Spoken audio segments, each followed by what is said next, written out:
네, 주 캄보디아 한국대사관이 지난해 120억 원대 로맨스 스캠 조직 총책을 그대로 풀어줬을 당시 상황이 담긴 통화 녹음 파일을 YTN이 단독 입수했습니다.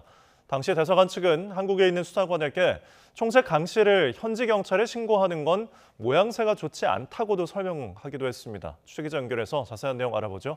이현정 기자, YTN이 캄보디아 부부 사기단을 풀어줄 당시의 통화 녹음을 확보했다고요? 네, 앞서 120억 원대 로맨스 스캠 조직의 총책 강모 씨가 주 캄보디아 한국대사관에 제 발로 찾아왔다가 그대로 풀려난 사실을 전해드렸습니다. 이때 대사관 측과 한국경찰수사관 그리고 총책 강 씨 사이의 대화가 담긴 통화 녹취 파일을 YTN이 단독으로 입수했습니다.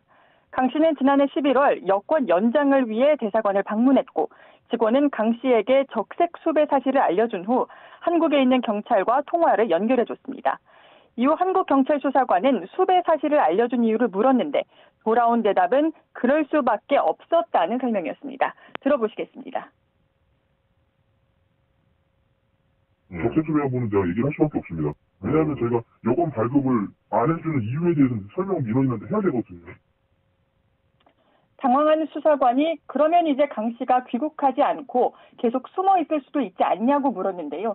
대사관 직원은 그건 장담 못하지만 그럴 수도 있다고 대답했습니다.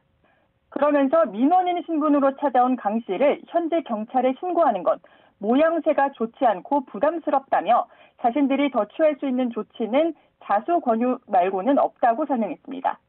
한국에서 120억 원대 로맨스 스캠 사기 혐의를 받고 있는 피의자를 눈앞에 두고도 모양새가 안 좋다는 이유로 그대로 보내준 겁니다. 모양새가 안 좋거든요.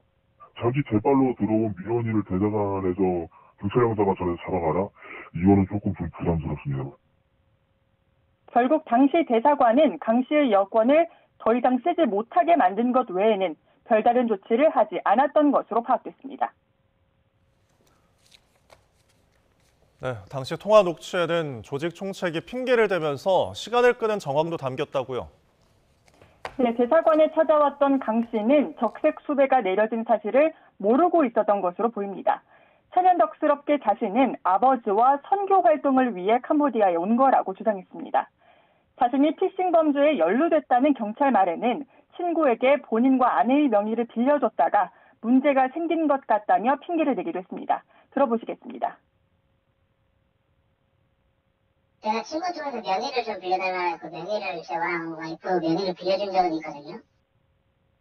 그리고 강 씨는 수사관이 빨리 귀국해 조사받아야 한다고 하자 확답을 피하며 함께 캄보디아에 있던 아내가 연락이 안 된다고 말을 돌리기도 했습니다. 그래서 가고 싶어도 갈 수 있는 상황이도 아니기도 하고요. 제가 일단은 제 와이프랑 좀 만나서 얘기를 해보고. 이후 대사관은 강 씨를 그대로 보내줬고 강 씨는 자수하지 않고 잠적했습니다. 네, 이후 상황도 짚어보죠. 강 씨가 아직도 우리나라로 송환되지 않은 상태인 거죠? 네, 한국 대사관은 올해 초에야 현지 경찰에 사건에 대해 알렸고 강 씨는 대사관 방문 3개월 만에 현지에서 체포됐습니다. 이후 강 씨와 아내는 석방됐다가 다시 검거된 것으로 전해졌습니다. 법무부는 올해 상반기 캄보디아의 강 씨 부부에 대한 범죄인 인도 청구를 요청했지만 캄보디아 당국은 별다른 조치가 없었습니다. 이번 캄보디아 당국이 선정한 추방 대상자 명단에도 강 씨 부부는 포함되지 않았습니다. 법무부는 어제 캄보디아 법무부 차관을 면담하는 자리에서 강 씨 부부에 대한 송환을 다시 한번 요청한 것으로 YTN 취재 결과 확인됐습니다. 지금까지 사회부에서 YTN 이현정입니다.